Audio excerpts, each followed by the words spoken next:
We have a brief talk to Dr. Wulf Bernotat. He's the Chief Executive Officer of E.ON, one of the world's largest energy companies.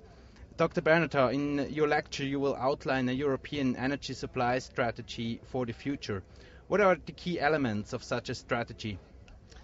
Well, one of the key elements is certainly that we need to secure the supplies for the future.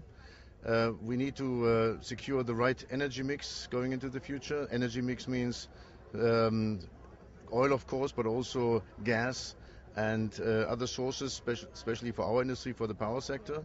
And we have to make sure that this is more and more a geopolitical game which we are playing and not a national game any longer. So securing supplies is something which has to be organized more and more at a European level rather than a national level.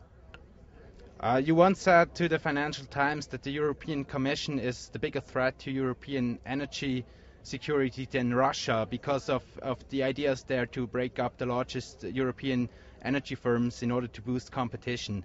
How would such a step affect energy supply security in Europe?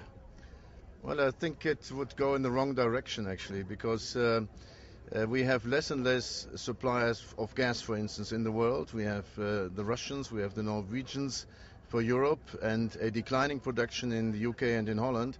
So the dependency will grow, and that means there is a supplier cartel emerging, and we have to have strong companies on the other side, sitting on the other side of the table to negotiate. And if you then go in the direction of small companies coming out of this process which the Commission is proposing, you achieve exactly the opposite. So you need to negotiate at the right eye level with these large suppliers in order to secure future supplies.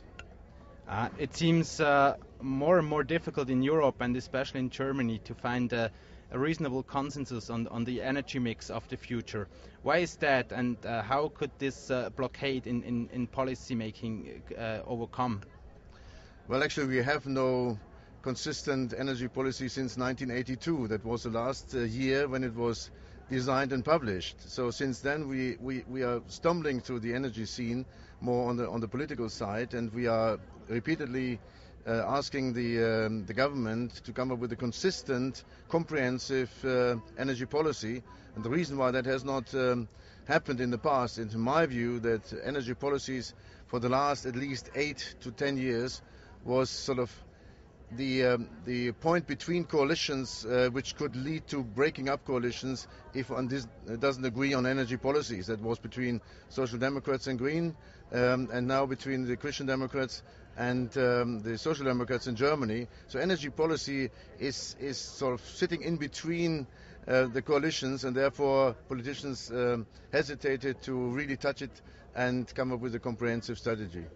What can the industry do to accelerate the process of policy finding? Well, we are repeatedly saying that to governments, and we have great hopes that after the next election, at least in Germany, in September this year, we will see a different coalition emerging and a more consistent energy policy following. Dr. Bernotat, thank you very much for this talk. Okay.